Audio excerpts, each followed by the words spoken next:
One on Meta. Meta made a decision this week about doing away with its fact-checking for Facebook and its other platforms. Does the White House have a reaction to that? First off, yesterday the Senate advanced the LRY Act, which passed the House. If it's presented to him before he leaves office on the 20th, would the president sign that bill or veto it? So I'm not going to get ahead of what's happening. I know there was a procedural vote that happened in the Senate. I'm going to let the process play out. Let the senators do their work on that. I don't want to get ahead of that. So we're going to let it play out. I'm not going to get into hypothetical on this right now. The administration also often puts out statements in administration policy. What stands that you're not putting one out here?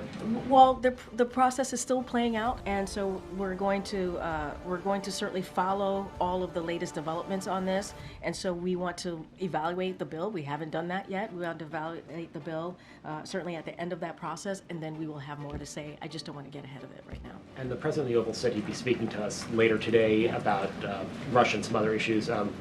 Is that going to happen? So we'll have more to share with all of you on what the president's going to be speaking on. Certainly we'll share that shortly. Do you or does the administration have any response to Donald Trump's sentencing earlier today? We're going to focus, as one of the reasons we had Administrator Criswell in the room, as you all know, and you guys have done a very good job, certainly some of your colleagues who are out there on the ground, covering this disastrous, catastrophic fire.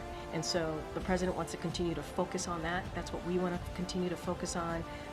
We're not focused on what occurred today, certainly with the court decision. We are, and we've been saying this, I know it's probably ad nauseum, we've been saying this, that we are running through the tape, and I think we have proven that almost every day. Certainly in 2025, we've been pretty busy. And so that's going to be our focus.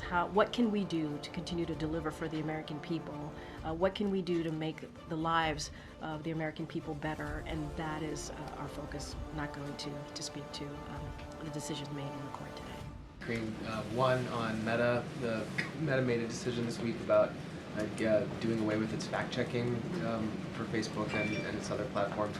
Does the White House have a reaction to that? We've been pretty consistent here over the last 4 years. When any corporation or company makes a decision, a private company, to be more specific, makes a decision, we just are not going to comment. So I'm not going to comment on this, and so just going to leave it in that realm. But look, social media. I'll say this: social media companies make their own rules about content moderation.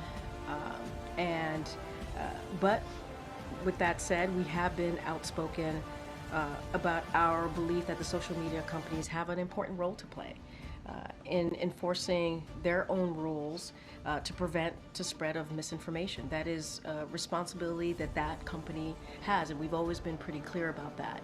But speaking specifically to an announcement, we're just not going to comment on that. I understand, but that is something that you guys have been outspoken about, and they're making a change on it. So yeah, but I guess it's something I thought maybe you would want to comment on. We talk about social media companies having a responsibility. We've always said that. We've all been really clear about that. We've also been clear that policy decisions that are made by private companies, we're not going to speak to those specific an announcement, but we can speak broadly on our belief and how we see their responsibility. And that's as far as we've always gone, and we're not going to go beyond that. Biden was expected to meet with Ukrainian President Zelensky when he was in Rome today. Is he planning to speak with him? So the president did speak to President Zelensky moments ago. We will have a readout for all of you. Obviously, the president wanted to reach out to President Zelensky because, as you just stated, they were supposed to meet in Rome. It did not happen because the president decided to stay and be back here because of the catastrophic fires, obviously, that we're seeing in Southern California. So the president decided to stay back, but they did have a conversation. They spoke moments ago, and so I know the team, before I came out here, was going to work on a readout, and so we'll have that out to all of you soon. In his interview with the USA Today earlier this week, the president talked a bit about preemptive pardons, saying that they are still potentially on the table. Can you speak a little bit about the scope that he is considering when it comes to that? And if he's any closer to it? So we have been saying that the president will have more to say, more to announce on pardons and commutations. So that is, we have 10 days to go. So certainly that will be very soon that we'll make those announcements. I'm not going to get into the scope. I'm not going to get ahead of the president, but we will be making some more additional announcements on pardons and commutations. You mentioned the president spoke with Zelensky, but is he also going to have a conversation with the Pope? I know he was also supposed to meet with him. Yeah. Or is there any thought that the Rome trip could sort of reemerge in the final 10 days? I don't have anything to say, to add or to announce about a change in schedule. What I can say is, I just mentioned that he spoke to President Zelensky. He wanted to share with the president our continued support for Ukraine, which you've seen over the past 3 years. And so that was a part of their conversation. As it relates to the Pope, I don't have anything to announce about a conversation with the Pope. And so if we have anything to share, we certainly will share with that.